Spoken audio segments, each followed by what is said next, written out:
Oh, yeah, good time to get snacks if anybody wants me. All right, we're live. You probably know William more than I know. We are live. Great, thank you. Good afternoon, everyone. Sorry, we started a little bit late. This is the Weston Board of Education workshop. It's Monday, August 28th, and it's about 12:15. I'd like to call the meeting to order. I believe we have a quorum. We have 5 members.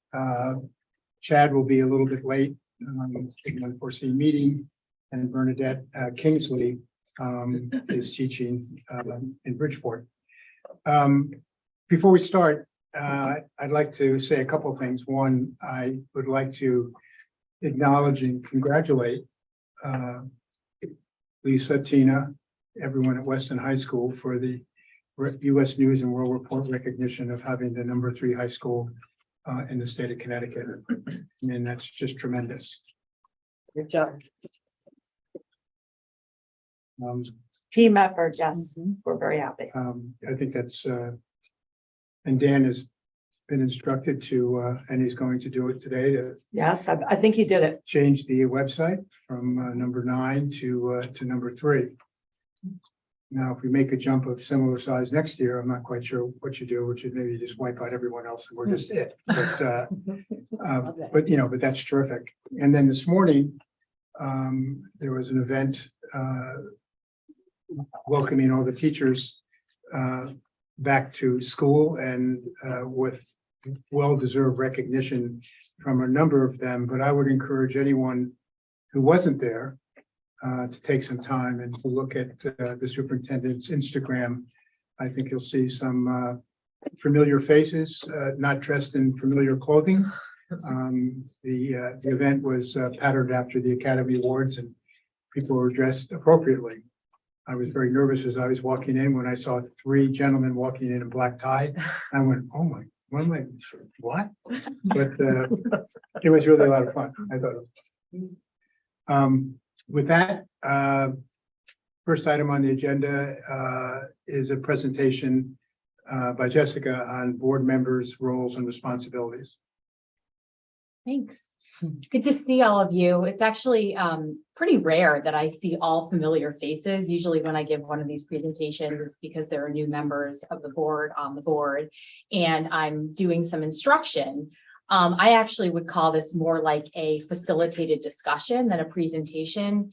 I think most, if not all of you were here when I spoke last fall in November, and some of this will look familiar to you, but I went through and I kept some of the slides that I think are worth just reviewing this year.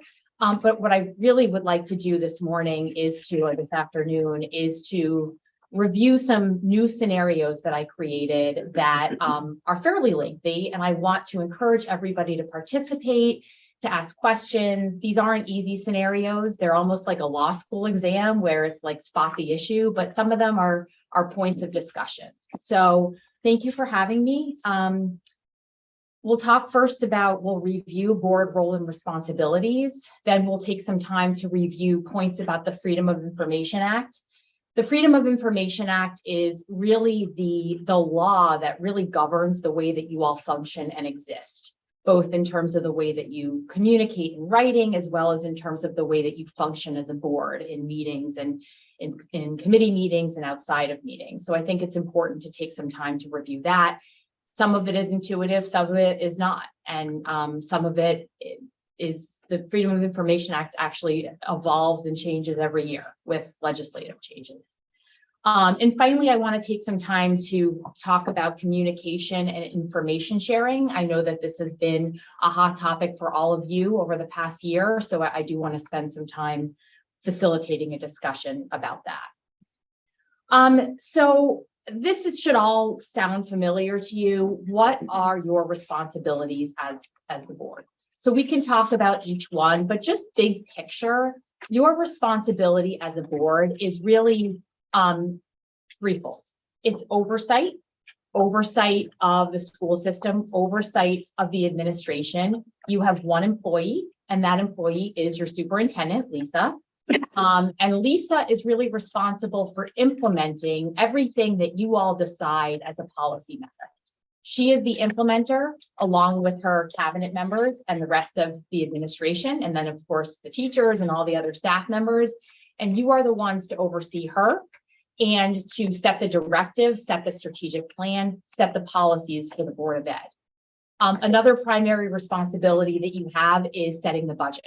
I know that takes up a lot of your time, and the budget is really what dictates what your priorities are in any given year as a school system. And then, of course, she is required to stick with the budget that you all create.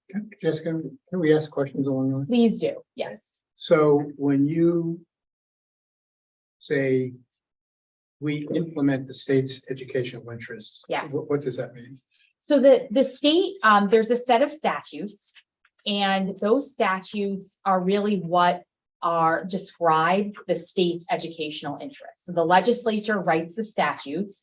The legislature makes changes to the statutes every single year, and those statutes are really what define the state's educational interests. For example, the state has an interest in preventing bullying and has an interest in ensuring that each school district creates and maintains a safe school climate. So you as you've heard me use this phrase before, as a political subdivision of the state, and I'll tell you what that means in a moment, you are obligated to adhere to the laws which represent the state's educational interests. If you don't adhere to the laws, any individual could bring a claim alleging that the Board of Education has not implemented the state's educational interests, i.e. has gone against the Connecticut statutes. So what does it mean to be a political subdivision of the state? What that means, and this is actually, I think many citizens might be surprised to learn this, you are not an agency of the town of Weston. You are an agency of the state. You're your own little subdivision or subsection of the state of Connecticut, not of the town of Weston. And that plays out in a number of different ways, but most notably, the town has you do have to rely on the town for certain things, like your funding allocation, right? But the town can't dictate what you do because the state and the state laws dictate what you do. You can, of course, work with the town, and I think it's healthy and productive to work with town officials, Board of Finance, et cetera. And of course, the town does have a role in many things that you do, like your contracts, your certified contracts, teachers' contracts, administrators' contracts. But at the end of the day, you are your own separate political entity. And then when you say establish policies, it's policies of the state, policies of It's a good the question. Board of Education, policies of policies. So what are policies? You are required as a Board of Education, and this is an example of a educational interest of the state. There are a number of policies that you are required to adopt. And the content of those policies is also dictated by statute. For example, bullying. For example, Title IX. For example, suicide prevention and intervention. I mean, I could go on. You guys all subscribe to Shipman and Goodwin's model policies. As some of you may know who do work on policies, our philosophy of policies is to create model policies because the legislature doesn't say, here's the policy, you have to adopt it. But CAVE, for example, comes up with policies. We come up with policies that we believe reflect what is required by the law. No more, no less. You also have certain policies that you think it's appropriate to adopt because you have a certain priority as a school district. It's not required to have a specific policy, for example, dress code, right? That's not, or acceptable use of technology. You're not required to have those policies, but it's often a good idea for a number of reasons to set the expectations for the school district, for the students, for the staff. So long story short, in response to your question, certain policies are required by law. Other policies are just good to have. But at the end of the day, you have to, as part of your obligation to implement the educational interests of the state, adopt certain policies. While we're on that topic, there's a difference between policies and administrative regulations. And I think it's a good time to talk about that because I started out by saying that your administration implements your policies and your strategic directives. You set them. So as part of that, there are administrative regulations. Just like in the law, there are laws and there are Connecticut state regulations. So the law might say that boards of education are required to create and maintain a safe school environment. And then the administrative regulation might say, well, what does that look like? How do we implement it? What are we supposed to do? It's all of the mechanics that are attendant to that broad requirement. Administrative regulations do not necessarily need to be adopted, reviewed, and approved by the Board of Education.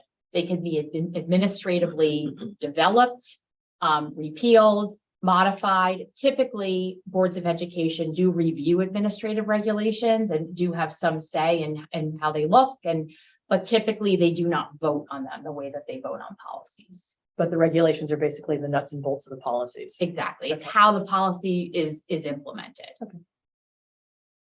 Thanks. And thanks for asking. Please jump in with questions. As I said, particularly because it's the second time we're doing this, I do want it to be a discussion and I want to answer all your questions. So Jessica, can I ask one question Yeah. about policies? Mhm. They're expected to be, all policies are expected to be reviewed yearly? not Updated? necessarily. Okay. So the way that we do it with and what I recommend, we review our model policies every single summer because without fail, your policies that are required to be adopted, our model policies need to be modified because of legislative changes. So the legislature meets every year they come up with, this thick worth of changes, and then they almost always touch on some of the policies that you have. So you do have to make the changes to the policies on the timeline that's required by the law. So the law might say this takes effect July 1st, 2023. Now, there's almost always a lag time because boards, first of all, you have what I call a double bounce. I know most boards have that, you have that where you have to review a policy twice in order. So there's always a lag period, but if you have something as important, for example, as a change in your bullying policy, that really should be prioritized in your policy review. And there are significant changes in the bullying policy that take effect in 2025. So you have some time. So I touched on some of these, but another important role that you all have is your role in your adjudicatory function, right? Sometimes you play judge, and that happens when there is a staff issue involving an administrator or a teacher, because they have due process rights under the law that may require your involvement if somebody's going to be fired, specifically teachers and administrators, not other staff members. That comes into play with student expulsion hearings. That comes into play with residency hearings. If a family is challenging the administration's determination that somebody is not entitled to free school accommodations in Weston, then you would all have a role, or you could delegate that responsibility to an independent hearing officer. And my understanding is that at an upcoming meeting, you're going to be voting to appoint an independent hearing officer to sit and preside over those hearings. So the reason why I think this is so important is that it's part of the reason why you all necessarily must be limited in the information that you get about certain matters along the way.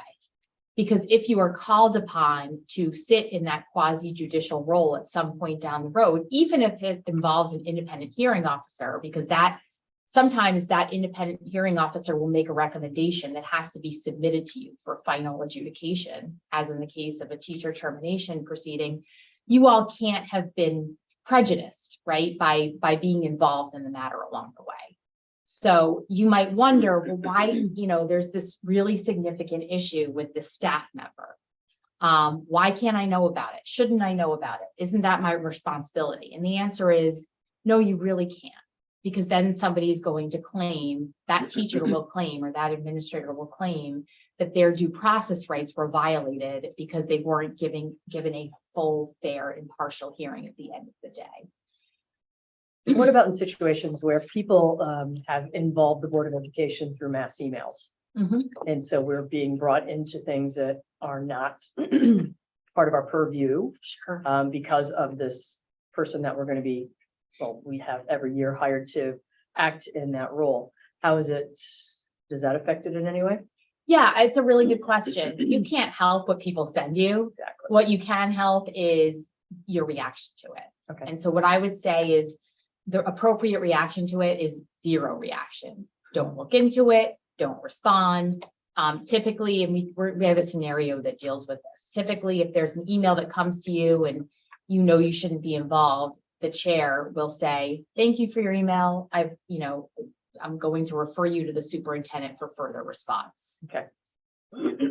Jessica, can you just talk a bit more about, I understand getting into details could prejudice, could give us information that would later on come back if we were asked to listen to something. Is there some level of information that can be shared among the board members? Because I feel often we're asked, are you aware of this? Or are you aware of that? Mhm. And the answer overwhelmingly, at least from where I sit, is no. Mhm.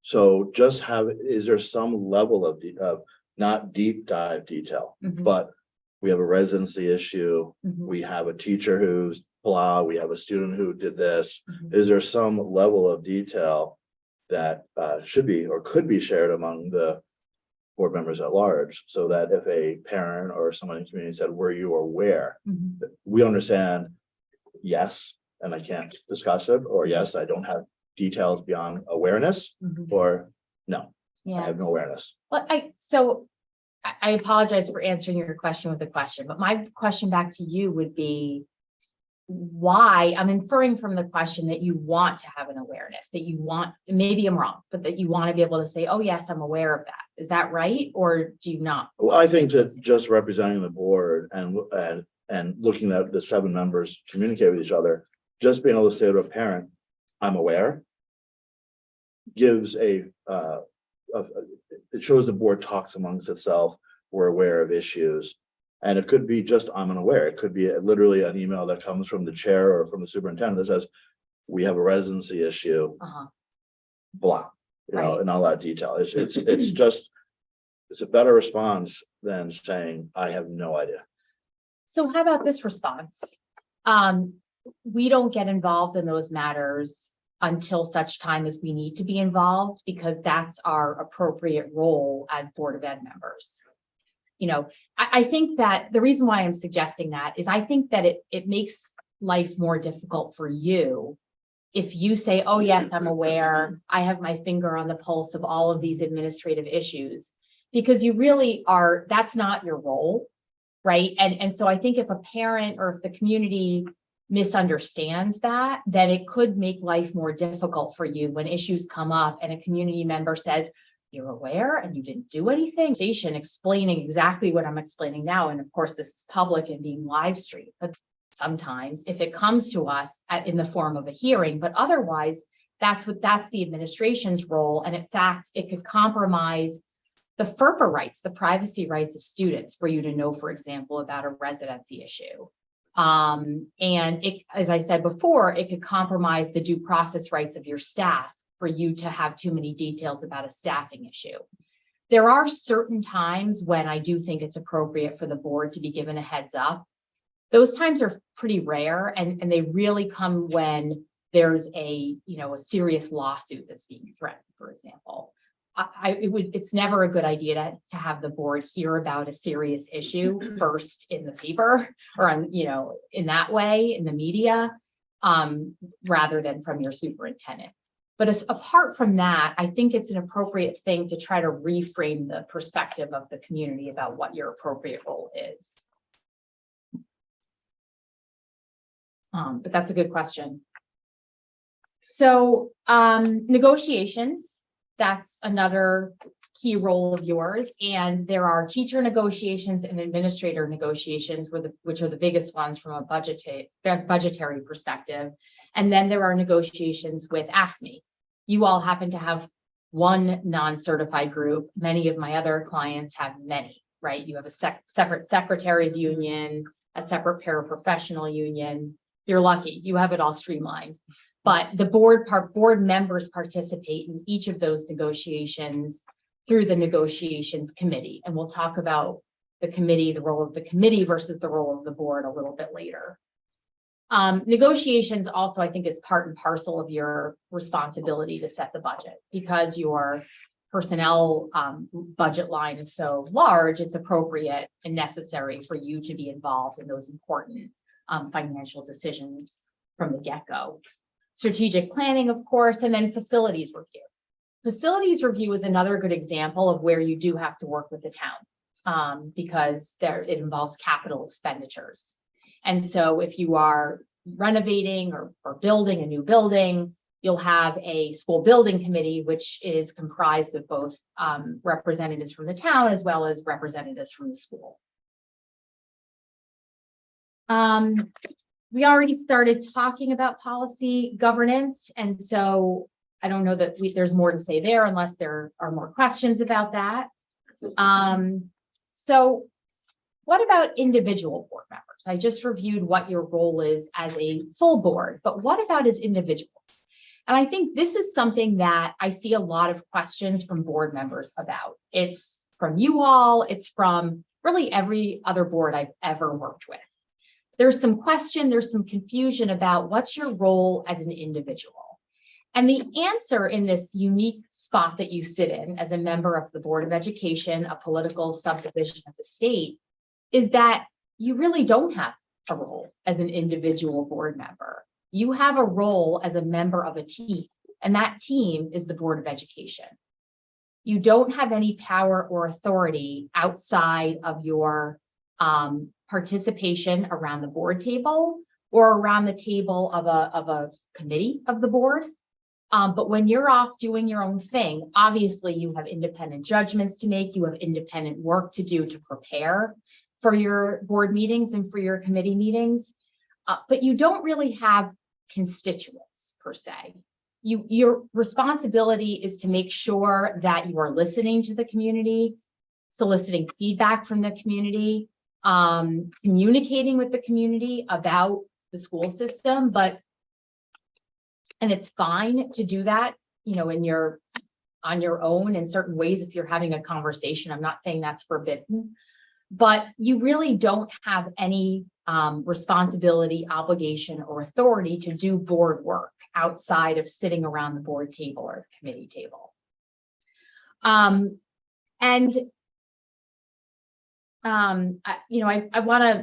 have a scenario to kind of see how this plays out, but I see people nodding and I'll pause there if there are questions, but otherwise maybe we can talk through this first scenario that I have here. Can you just clarify, we do work outside of the board during budget season? Mhm. I know that we all get these books this fat Mhm. and we flip through them and I do it individually. Yep. That's not an issue? Not an issue at all. That's what I consider to be your homework, your legwork. That's your responsibility, is to be prepared for board meetings. What I'm really talking about is a good example that I've seen is going onto social media and blasting something out about, I think this should happen, right? I think that should happen, or give me your feedback, community, right?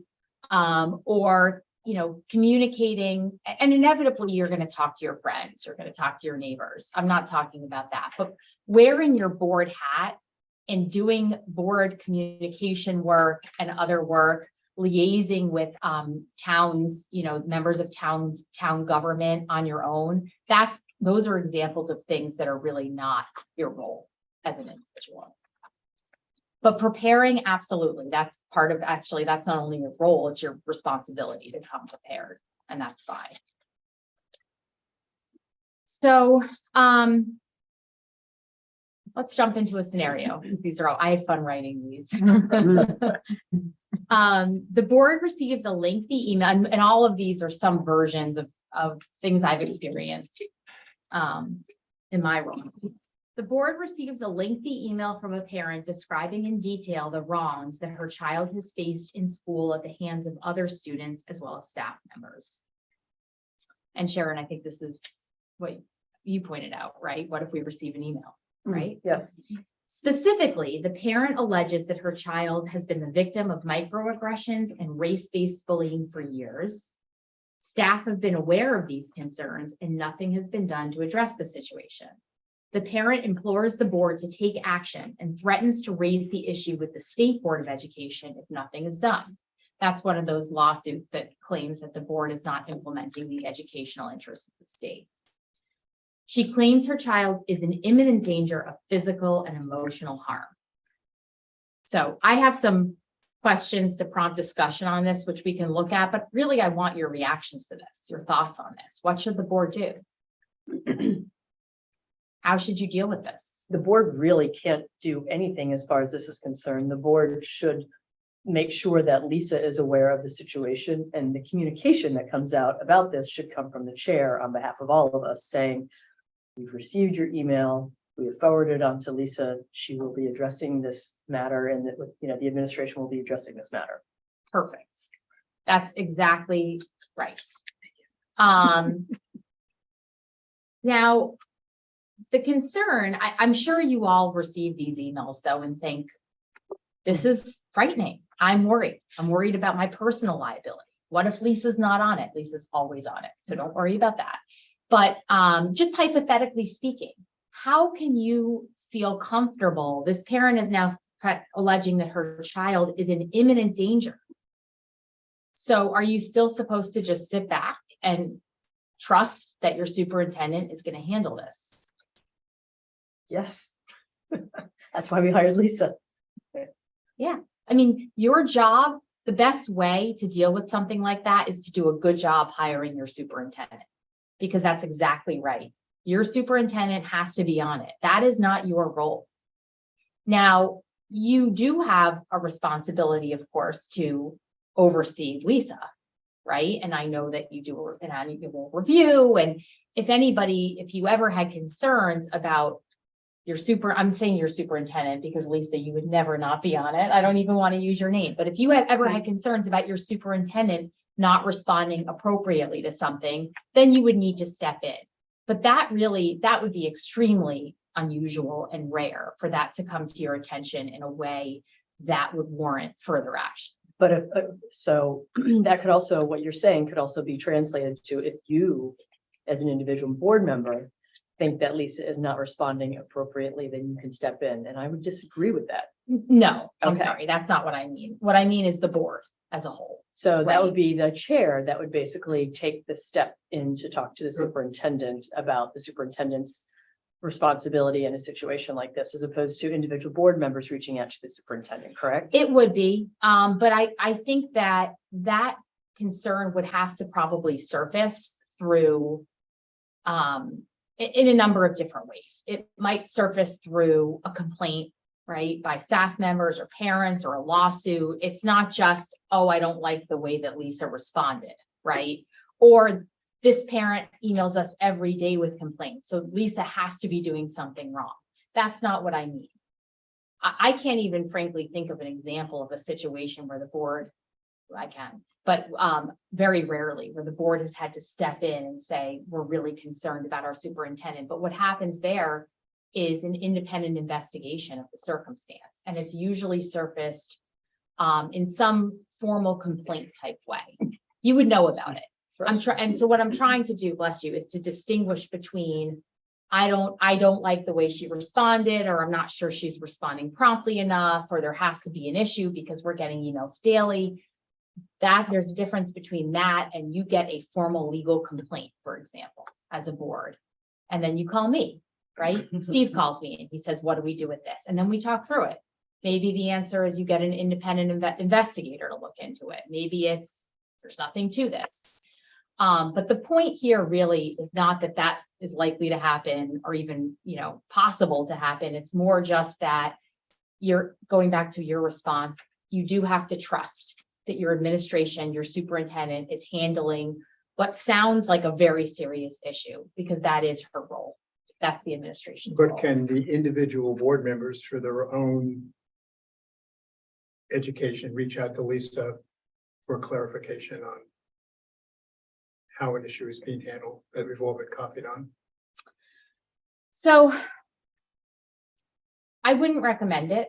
I think that's dangerous because almost all of these situations that come through to you from individual parents or staff members are going to trigger one of the issues I mentioned before. So this is an example of one. First of all, it wouldn't even be appropriate for you to know more about this because of FERPA. Mm-hmm. This is an issue about a child. And Lisa, even if you ask Lisa about it, I would advise her, you cannot share. This is FERPA protected information. Even as a member of the board, you don't have a right to know that information. The only people who have the right to know FERPA protected information, broadly speaking, there are certain exceptions, are people, employees of the school district or outside providers who have a legitimate educational interest in knowing that information. And being a board member on the receiving end of an email like this does not make you part of that group of people who's entitled to know this information. So that's one reason why it wouldn't be appropriate to even ask. Another reason is, Lisa has an enormous job to do. And so if she were fielding individual questions from individual board members every day about every email, she couldn't do her job for you all to implement your policies and your goals. And then the third important thing to keep in mind is that as I said before, you're a member of a team.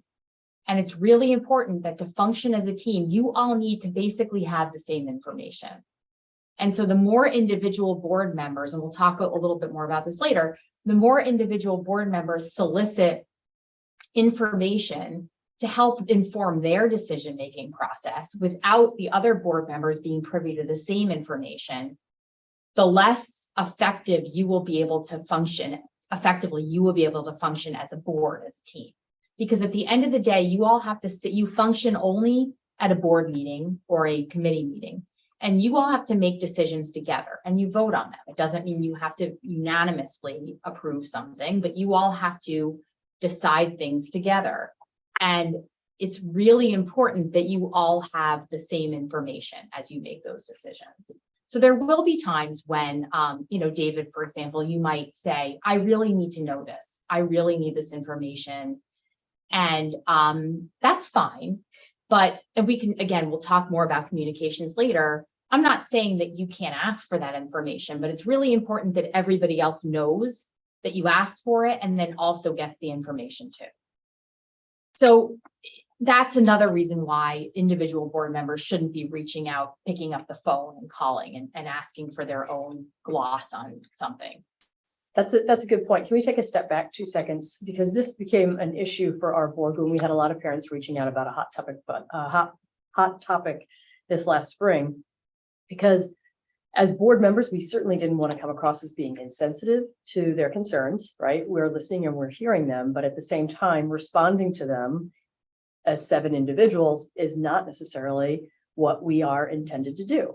So how would you suggest we handle that communication when we feel like, gosh, I'd love to be able to write back and say, as a mother, I can certainly hear your concern, blah, blah, blah, especially when we're coming from Board of Ed email address. Mm-hmm. So what's your suggestion on how we handle that? Are you talking about an email comes to the full board Yep. and you feel like I really wish I could just respond and acknowledge Well, you myself?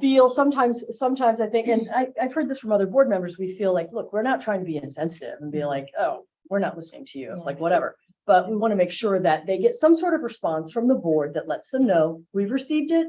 We hear what you're saying, it's been forwarded on. So we just need to make sure that that sort of communication is in, I guess that's what I'm saying. You just need to make sure that that communication from the board members so that they understand. I mean, we don't want them to get 7 different responses, Yeah. including the one from Steve that says, we've received this and we're passing it on to Lisa and the administration to address it. Right.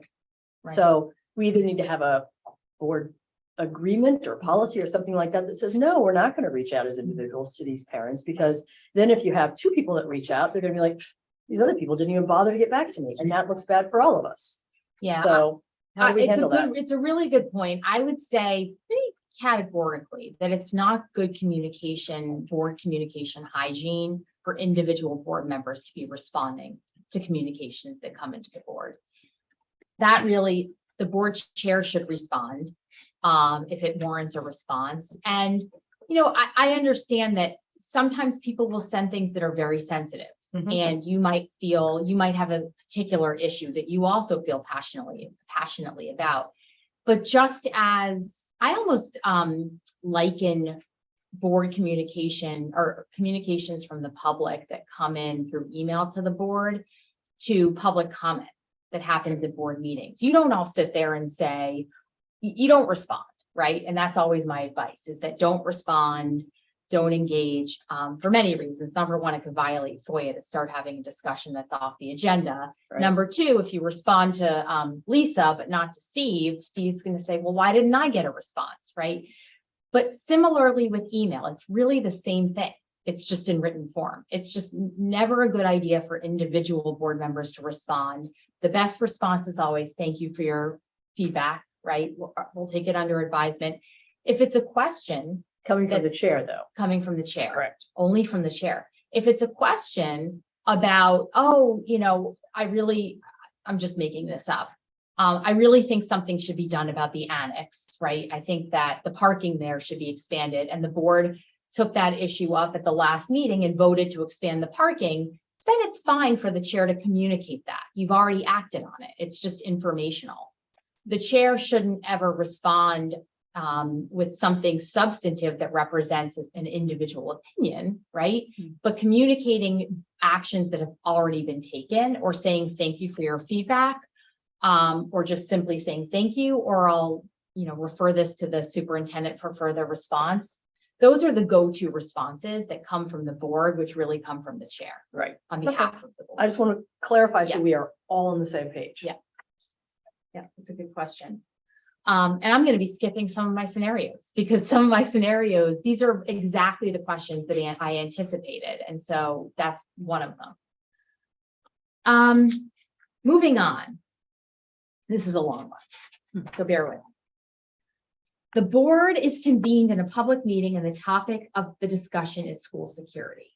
You are very much in favor of more police presence in school, having lived through too many school shootings in your time. You have polled your friends and neighbors before the meeting, and based on the results of that poll, you have concluded that your schools must receive maximum police protection, and you promised your friends and neighbors that you would deliver. Although you share your views passionately at the board table, the board votes 5-2 against more police presence. You are outraged, and you've let your constituents down. The next day, you and the other board member who voted with you published a co-authored opinion piece on your respective public Facebook pages, explaining why both of you wholeheartedly disagree with the majority vote, and encouraging like-minded members of the public to start a petition in favor of the petition. This issue, after all, is a matter of life and death, and majority will be darned. 3 board members who voted with the majority published a joint response to your piece on their public Facebook pages. A 4th board member writes the same comment on all the posts. I want the public to know that I do not support this after the fact, illegal quasi-board discussion and grandstanding via social media. I stand by my vote, but I denounce this bad behavior. The chair stays silent.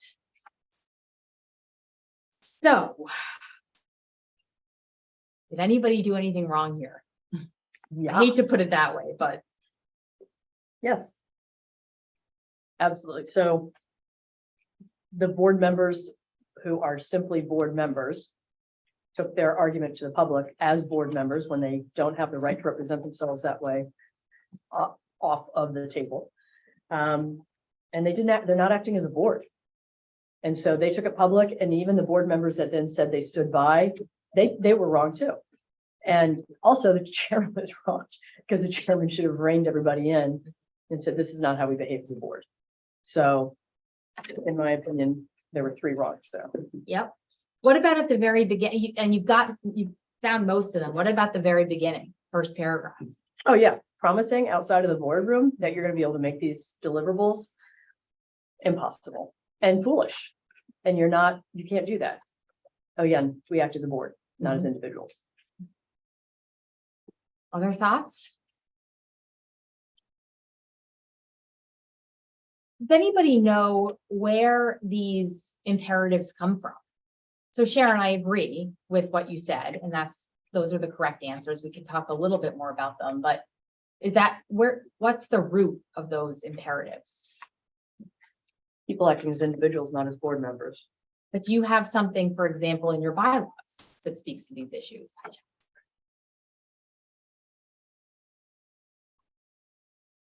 Didn't we start covering at the very beginning the fact that we have no authority away from the board table? We did, and that's true, and that's really a product of FOIA, for the most part. Mhm. But actually bylaw 9271A, your code of ethics. I was gonna say that next. but There it's easy. are very specific, yeah, no, there are three specific provisions that I want to call your attention to, number 7, 8, and 9. So number 7 says, I will arrive at conclusions only after discussing all aspects of the issue at hand with my fellow board members in meetings. I will respect the opinions of others and abide by the principle of majority rule. So let's talk about the first sentence there. A really important part of your role as board members is to deliberate and to listen to each other and not to come to the board table with preconceived ideas of how something should turn out. Now, you're all humans, so you might have a perspective on an issue and you might think, I am definitely in favor of more police presence in schools. But you have to come to the board table prepared to hear counter arguments, prepared to discuss. And that's why even a board deliberation, a board discussion could itself, if you don't do it properly in accordance with FOIA, could itself violate the Freedom of Information Act, because the legislature has recognized that board deliberation or deliberation among a quorum of board members is just as important as the vote itself. And it's for that reason, right? So I would encourage you all, and I know it's hard, to really come with an open mind. So in the first paragraph of this scenario, this board member has done something wrong just in being completely wedded to their position, without, it seems, any room for hearing the positions of their fellow board members. And of course, abide by the principle of majority rule. So you might have lost, right? But you are bound as a board member to honor the board's decision. It is really destructive to the board as a whole to go out after the board has voted, to go out in the community and drum up support for the counter position. It makes the board look bad, really. And I think it erodes the public's confidence in you as a board and in the school system. Those are really the consequences of doing that. You're not going to be put in FOIA jail or board jail, but the consequences are you all have really one of your main goals is to deliver a quality school system to your residents and to have your residents have faith in you all and in the school district. And it's really tough when they're getting those mixed messages. They've elected you as a board to serve. And so the decision of the majority is your decision, no matter how you voted. Number 8 says, I will recognize that authority rests only with the whole board assembled in meeting and will make no personal promises nor take any private action which may compromise the board. Similar concepts, similar themes to what we've already been discussing, but I thought it would be useful for you all to see that that's actually codified in one of your board bylaws. Good. Do you happen to have a copy of the board bylaws or did you pass them out to us? I did. They're on their Okay. website. They're Okay. public. I don't have a copy of it, but it's 9271A in Okay. case you want to, reference it. And number 9, I'm reading from my own notes. Okay. Number 9 says, I will acknowledge that the board represents the entire community and will refuse to surrender my independent judgment to special interest or partisan political groups. And that really gets to the idea of polling your friends and neighbors and promising them things. And again, as a member of the board, you represent the whole community. You don't have constituents per se. Once you've been elected to the board, it's your obligation to represent everybody. Now, that being said, polling your friends and neighbors and talking to them about issues, that's one thing, but promising them is the bad side. So to talk to people in the community, to see how the community feels, because again, we are representing the people in the community to see, you might be vehemently opposed to a higher police presence, but in talking to the community, you're finding there's an overwhelming support for it. So maybe that's something that you need to keep in mind when you go into the deliberations. So there's nothing wrong with talking to your neighbors about it, so long as you're not promising them that you're going to be able to deliver based upon what it is that they want, correct? That's right. It's natural that you would talk about the business of the board with your community. One of your roles is to liaise with the community. But there is a fine line. Of course, promising is never appropriate. Sharing confidential information from executive sessions is never appropriate. representing or giving the appearance that you represent the full board, or that you represent any board position Right. to an individual is also not appropriate. So for example, to be out in the community saying, I, as a board of ed member, think this, right? Look, it's just not good form, because again, it gets to the idea of you function as a board in board meetings. You're a person and you can gather feedback and then bring it to the board table. But there's no I as an individual board member. I see that a lot. Can I ask a question just to make sure, a little bit of clarification? So let's say, while your people are sharing, with you their views on scenario 2, is it appropriate to say, well, I personally agree with you as a parent and a board member, or this is what I believe in and this is what I feel? Is that appropriate for board members to do? So I think that there's a difference between being outside of the context of a board meeting and being at a board meeting. Talking about your view as a parent at a board meeting really isn't appropriate, because you're sitting at a board table as a board member. But similarly, being outside a board meeting, many of you are parents, right? And talking about your views as a parent, even though somebody might know, well, I know Chad's a board member too. That's completely appropriate. You are a parent, right? You are a board member. But then to try to mix the two really gets to the gray area. And when I say gray, I mean, I would suggest staying away from it, because it's confusing. It's really confusing to the community. I think it gives the community the impression that you do have individual authority as a board member, and you don't. Right. So to say to a community member, as a board member and a parent, right, my position is this, I think it's confusing. I think you could say my position is this, and I feel strongly about this. Everybody knows you're a board member. But then to send the message that you're going to bring that back to the board table and the board's going to do X, Y, or Z, again, is counter to the way that the board functions, which is as a team. It's interesting that you say that, because I've only been in Connecticut for 7 years. And one of the things that people who are relatively new to Connecticut always say to me, and I agree, is it's Republicans and Democrats, it's a political position, the whole Board of Ed. And I can agree more.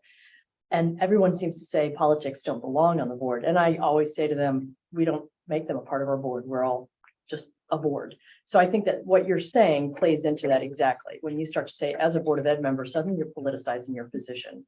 Yeah. And it's almost like you're trying to get some sort of a subtle flex in the community when there is none to be had.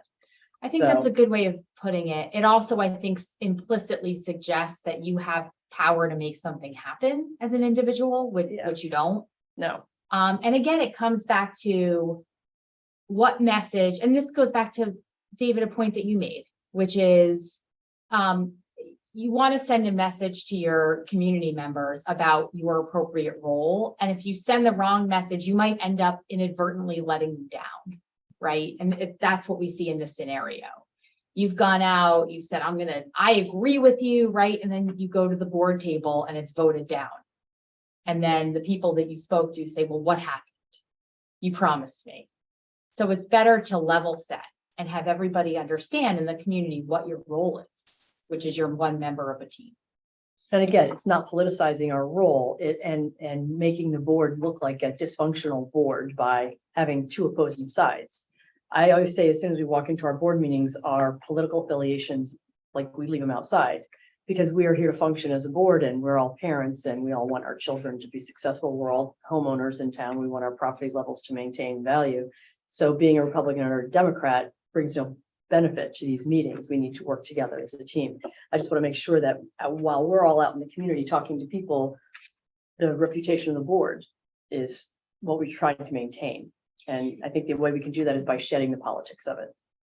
Yeah, you said two very important words, which I just want everybody's feedback on. You said the word dysfunctional and you said the word reputation. So I'm just interested to know from you all what you think is the importance of avoiding an appearance of dysfunctionality as a board. Does that matter to you? and why, or why not? I think that's a really important discussion point, because I think I see a lot of dysfunctional boards. And I try to appeal to them when I'm asked to step in and say, do you realize how destructive this is to your own work? And I think that by the time they're in that state of dysfunction, it's really hard to come back to it. So I think this is a good opportunity to have a conversation about why it's important not to be dysfunctional, to be functional, to be efficient, to work together. I'll jump in on that one, because I've been a proponent since I joined the board of what appears to be poor communication. And when I joined the board, one of the things that I said was important to me was I attended Board of Ed meetings as a parent of a student. And I just couldn't understand how 7 Board of Ed members from 7 different backgrounds with 7 different families and 2 different party affiliations could all just nod their head in agreement. Mhm. It was just not natural. Mhm. And so I think you have to be careful using the word dysfunction, because I think unless you say otherwise, we have an obligation to talk in public about topics that we're all not going to agree upon. Mhm. We have 7 different backgrounds, and although I agree with Sharon, party affiliation is irrelevant. We all are part of a party because we more align our personal views with that party. Mhm. We're parents, so we bring 7 different sets of baggage to the room when we meet. So I think that the part about dysfunction is there's a fine line between dysfunction and conversation. And when conversation is not of the majority, that doesn't therefore make it dysfunctional. So I think what I could use some help with is we do executive meetings where we discuss items, and there's not always agreement when we leave the executive meetings, although we try to get to agreement. And I would say more often than not, we're in agreement, right? But we don't have a lot of these conversations in public. And I think we all can agree that's something that we have been criticized Mhm. by the community. We don't have these conversations in public, and the community's perception is their reality. So where do you bridge the gap between meetings that take place in executive session and meetings that should take place or should take place in public, where you're going to have 7 different people with 7 different viewpoints, and 2 or 3 people may have a similar viewpoint, and through discussion, you learn, you think, you hear things you might not have naturally thought about, and your position evolves. And now you go from I don't see it to, okay, this makes sense. I feel generally as a board don't have those discussions in public, potentially because of the appearance of dysfunction. So I'm really glad that you're surfacing those issues. It's a really good question, and I can explain what I mean by dysfunction. So let me start out by saying I completely agree. I think that I said before, one of the main roles of the board is to deliberate, to listen to each other, to have those, I call it a debate, right? It could be a discussion, it could be a debate. That's perfectly fine. That's what you're supposed to do. Fortunately, you have this thing, this little handy tool called the ability to vote, right? So at the end of the day, you'll take a vote and that's it, right? Then you're done. And you made the point, and you're right, that your position might evolve through that debate. It's supposed to. That's how you are set up. That's how the Freedom of Information Act has set up public agencies to function. Let me put the executive session point aside for a second, because what I meant by dysfunction is when you have these side conversations outside of the board table, outside of the committee structure. You have them on, I don't mean you, but individual board members have them in the community, or they have them on social media, or they have them however else in the paper and the media.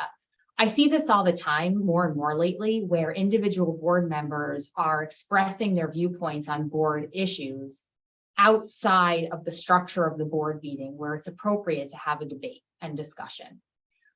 That's what I mean by dysfunction, because then there isn't an opportunity to come together, to hear, to have your position evolved, to have the debate.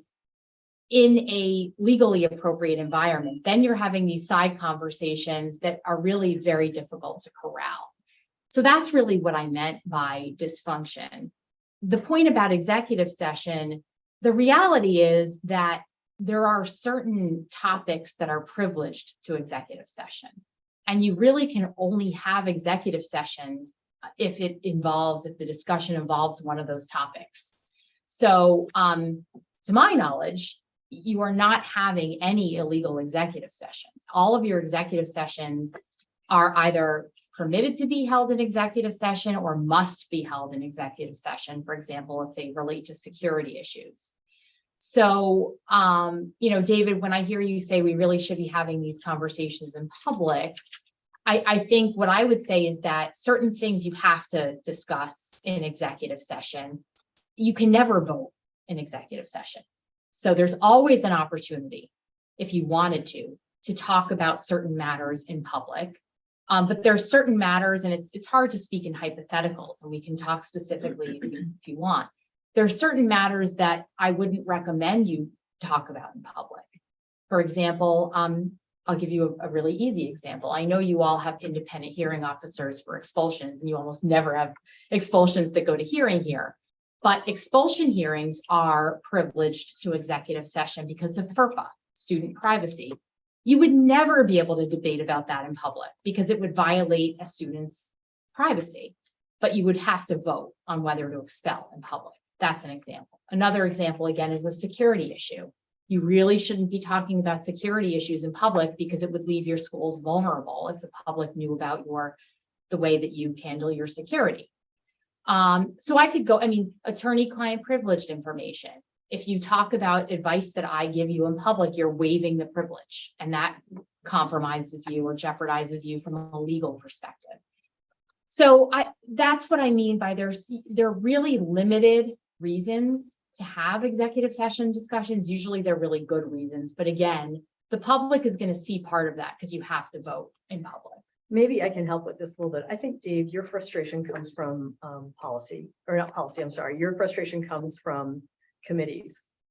So, we're all members of various committees, but we are not members of all committees. Mm-hmm. And so when we are asked to vote upon things after things have been discussed largely in the committee, and there's been an agreement on the committee then will bring it to the remainder of the board, and there will be a discussion. But I think a lot of the discussion that happens with the regular board members has already been hashed out in committee. So there's a certain level of trust that we give our fellow board members who are on those various committees. And I think that was frustrating. Probably, I don't mean to put words in your mouth by any stretch of imagination, but when you saw the 7 heads all nodding when things were being brought up for vote, partially trusting their fellow board members who are on that committee to have come up with a solution, they agree with the solution, maybe having some conversation, I don't know. But rather than having, we can't rehash, there's so many things that are all covered that for the entire board to rehash every agreement that's made in committee during general meetings, we'll never get out of there. Yeah, I would say, no, that's not, I don't have. Is that not the frustration? No, Okay. not even prior to me joining the board. No. With you as a member of the board, Oh. I've seen you get frustrated sometimes with hold on, how do you guys agree with that? Like, I don't agree with that kind of thing when it came to policy. And, not policy, I'm sorry, to committees. I don't know why I got policy committee in my head, but committees. And so I didn't know if that was the genesis of your frustration. No, not at all. Is- As a matter, yeah. I'm sorry, I think I know. Let me see if I Uh-oh. Let's peel back the David layer. Is it, is it there- Right. This is like, Is Or it- number one, is it there are times, David, where you wish something was put on the agenda at a board meeting that you would have input as to what's going on the agenda? Is that it? no, I can't, I Okay, can't I'm pinpoint an exact example right I'll now. give you an example that you yeah. pointed out. Yeah. It's union negotiations. Yes, that was one that I was thinking. Oh, yeah, Jessica, you and I discussed this actually this time last year, the same thing. That's actually, that is 100%. You're correct. That's a great example. And just to kind of, I went. I got it first. So I'm Steve- just not naming it. Steve knows me best. But yeah, what we talked about, and I think I shared this frustration this time a year ago or something like that. We don't need, as a board of 7, nor should we be a party to every piece of negotiation. But when it comes time to vote or approve it, what the objection that I raised, it really started as a question. Yeah. And then it wasn't honored, and then I sort of objected to it. So we've kind of visited this twice. Once was, we as a board of 7, there was only, I think, 2 members who actually were in negotiation. So what I had asked for at the time, when I was asked to vote on it, I had no knowledge of, did the teachers get the best possible package available to them? Did the administration, the board get the best package, or was it what you would expect to be? 50-50, everyone felt that they got something out of it. And the response, you and I had talked about this, and I think it was in this very meeting last time this year. Can the people who were doing negotiations just let the other 7 or 6 board members know, this is where it looks like it's going. The teachers are making numbers up. The teachers came in with a 7% raise. We came in with 4%. We think it's going to wind up someplace between 5 and 5.5%. And I believe you said, yes, there is no reason why, I'm not talking about leaving a meeting at midnight, but there's no reason why once the people who are in charge of negotiations sort of start seeing how things are progressing, to call a meeting or non-meeting, I think you even referred to it as, and just to say, this is where things are looking like they're going. Yeah. So that when it comes time for a vote, all 7 board members say, I know that Steve, in case of this most current negotiation, he did the best he could. I was part of it from the outside, and I support Steve. And so that might be, I think that's the example that perhaps we didn't have that conversation. So we were asked to vote on something that I had no knowledge of. Was this the best the teachers could get? Or should they have gotten more?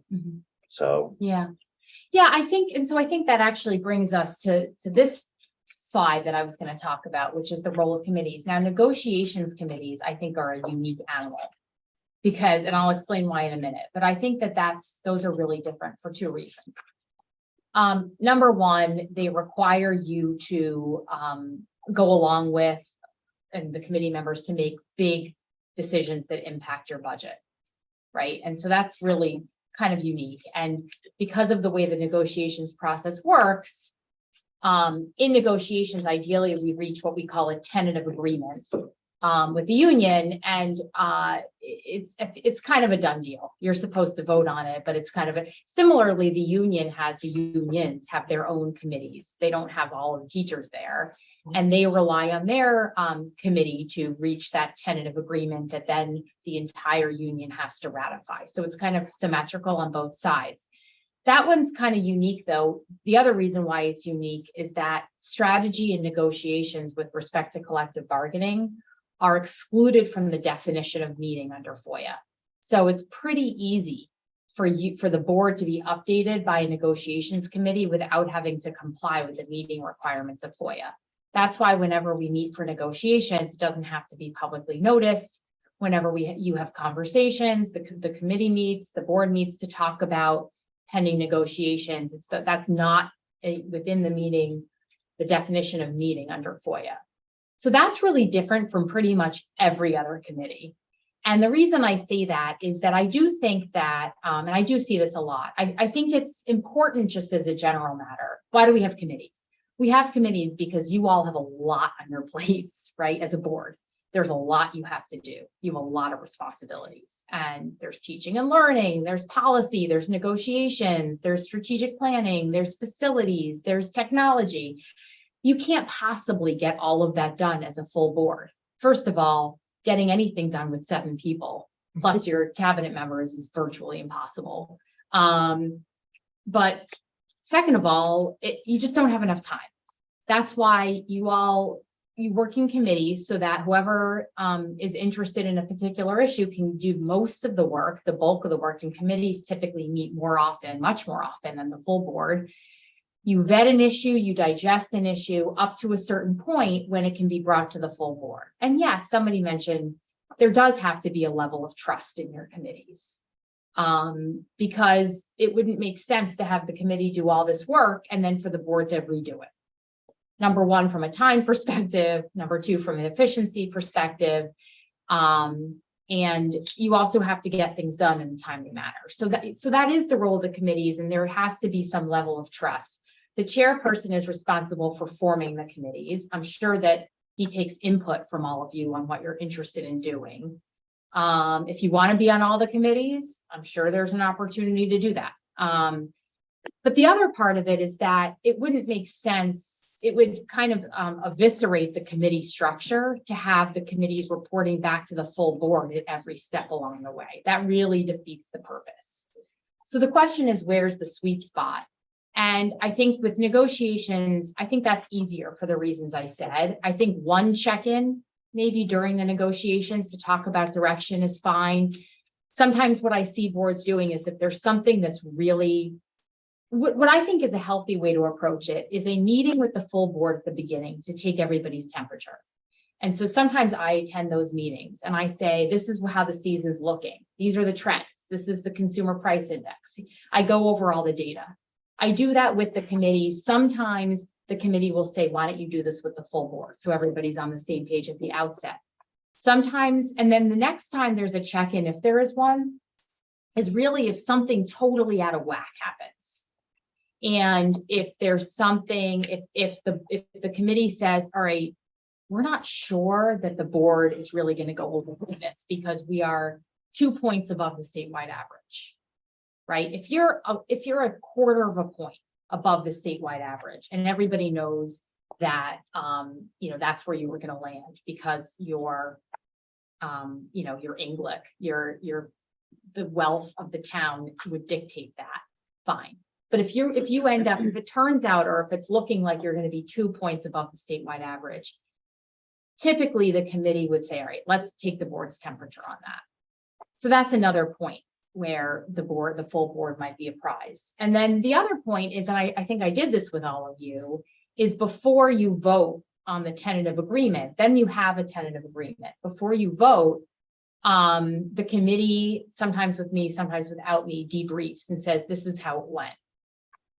At that point, though, it really shouldn't be a surprise to you because hopefully you will have understood that this is the way the market is trending. This is the CPI, the Consumer Price Index. We know we're Weston. We know what our numbers are. So nothing should really be terribly out of the ordinary. I think policy is another big one. The policy committee has a lot of important work to do. And I mentioned before the idea of the double bounce. The double bounce, which is required under your bylaws, meaning every policy has to come to you twice before it can be voted on. That's really, that first bounce is the full board's opportunity, which is built into your bylaws to give the policy committee feedback. And I work a lot with policy committees. For one of my board clients, I go to every single one of their policy committees, and it is not unusual for the board to take a first look and for then that policy to come back to the committee and basically be, modified or, parts of it are modified. Sometimes it's significantly reworked, but not usually, but a lot of times there's some debate that happens. So that is the opportunity for the full board to weigh in on the policies.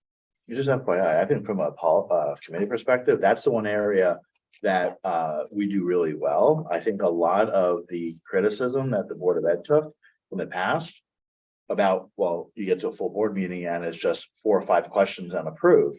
Yeah, because you have to attend the committee meetings. And I think we have actually done a much better job over the past 2 years. We changed, I might be wrong on some of these things, but we now broadcast all of the committee meetings. We're not obligated to do that in the past. Mm-hmm. So I think the way Weston works anyhow is criticism directed at the full board meeting for kind of expressing through some things that happen in policy. That was just because, committee. That was just because people either chose not to tune in or didn't know how to tune in. So we on communication, I know, made it a big effort to let people know when committee meetings are. We can't drive them to a computer and log in for them to get them started on Zoom, but we can at least disseminate the information. So I think in Weston, any criticism that comes from, well, this policy or this new thing was 4 or 5 questions and you guys approved it. Yeah, because the bulk of the work is done in committee. And if you really want to see how it's done, how it got to where it got to, you have to attend the committee meeting. So I think actually from a committee perspective, we do really well. And I think that we have made a lot of effort in the past couple of years to let people know, yeah, we don't get into the nuts and bolts of every issue. That's at committee. And by the time committee brings it to the full board, you have people on committee who are entrusted, and the rest of the people who aren't on that committee just have an opportunity to ask some questions. But ultimately, we trust the members who are on those committees, and they're pretty well balanced, the committees. I think our committees actually work really well. And any time I've heard complaints, I've always said, well, do you attend the committee meeting on policy or curriculum? And I can tell you 9 out of 10 times the answer is no. Yeah. And I'm like, well, that's where you have to go to really understand how it got to where we are today. Yeah, and of course, all those committees are themselves public agencies subject to the requirements of FOIA. So they have to be public. It looks like you're going one step beyond and live streaming them. Well, all of our committee meetings are on Zoom. Oh, We're not okay. meeting in person for committee Oh, meetings so you anymore. have to live stream them. So we live stream it. Yeah, It just yeah. makes it a whole. But we lot easier. record them. I believe we definitely go above and beyond, I think. And Yeah. you know the answer to this. I know that we had an obligation to live stream them. Don't believe we had an obligation to record them and make them available for consumption later. I know Lamont recently changed the rules about hybrid meetings, partially in person, but I believe our committee meetings, which are all remote, we have an obligation to at least live stream them.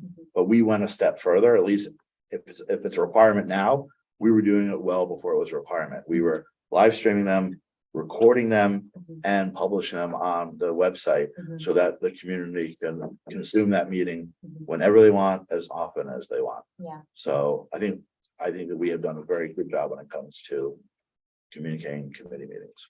Just, can I pick up on a couple points that you made? Sure.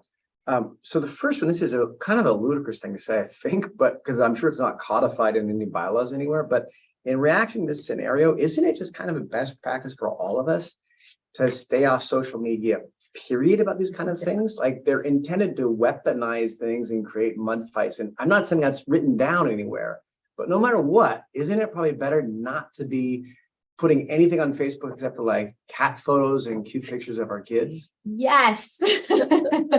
Yes, I think, yes, the answer is yes. I would love that. If Yeah. every board member that I work with would just stay off social media about board business. Yeah. You, as a Board of Ed, have a board website. That's fine. Let Lisa manage that, or let whoever is in Dan. charge of that manage that, or Dan, or whoever. But there is really no reason why individual Board of Ed members should be doing any sort of board business on their individual social media accounts. Okay. And then the second thing is that I'll pick up in a second on what, I want to wait till Steve gets back though, but I want to pick up on what David was talking about with communication. In answering your question about dysfunction, and then I do want to get into the nuances you brought up about how do we actually have these discussions. I think it's incredibly important that we don't come across with dysfunction, which is partly why it's so important we get right what David's talking about, is that when there are issues of disagreement, we actually have a way to process those things. Yeah.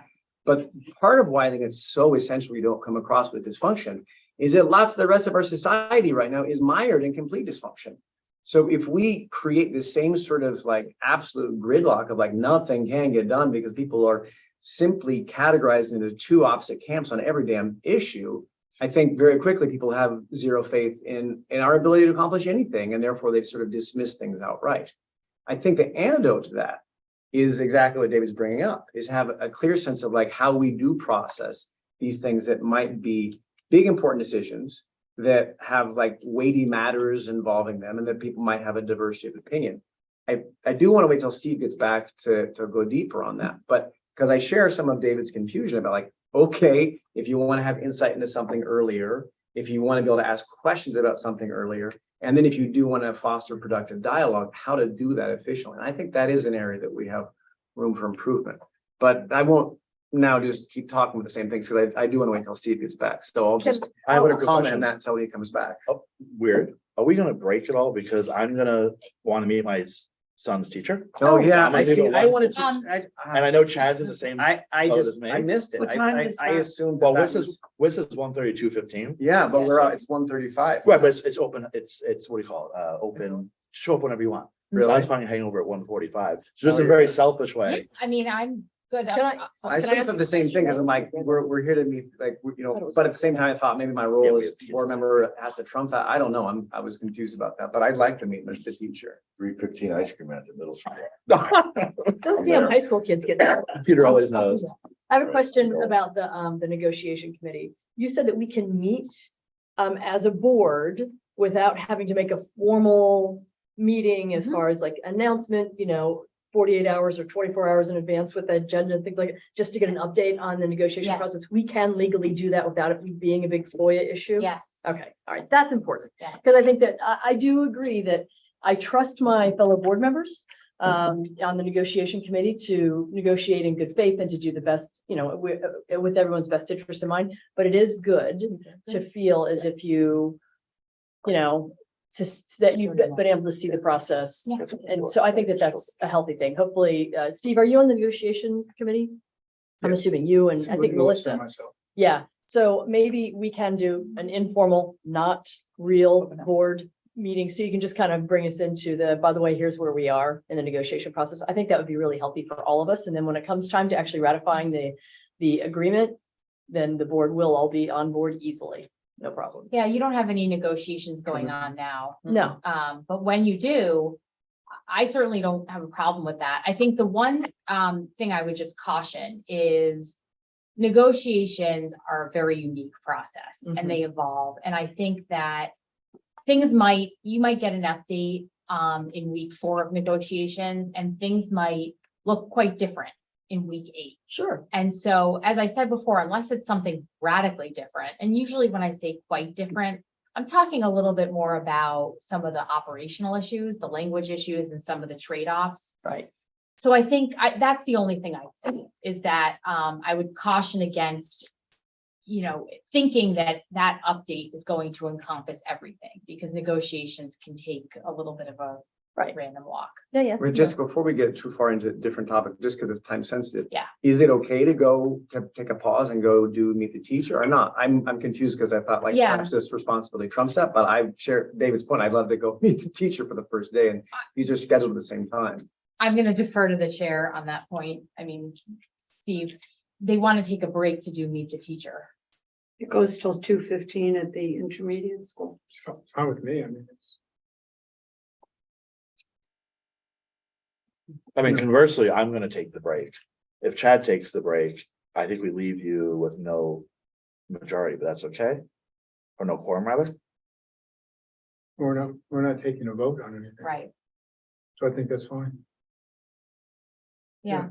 And it's important. I mean, you should. Yeah, no, right. I was just saying, And we're in multiple. Melissa precedents, precedents, right? because that's step one. Yeah, so I think my question was, if we're gonna naturally take a break, in Yeah. a very selfish way, I was gonna ask, to take the break now, so Chad and I miss as little of this as possible, but if we're not gonna take a break, Chad and I will. We can take a miss part of it. 15-minute break. Yeah, but why don't you just go do it? And Yeah. Come back when you. Okay, I'll just pop in and we'll run. Come on, Yeah. David. So we pause the meeting then for 15 minutes or do we go? Hey, why don't we pause it for 15 minutes? Right with everybody? It's up- Where's Dan so we can hit pause on this guy? I got it. Oh, you got it? She was like, I'm on it. Well, hustle right back. All right, have fun. Bring sandwiches. And get rid of this candy. Whose idea was the candy? That was the swag bag. I know, I have one in my car. I've avoided it all morning.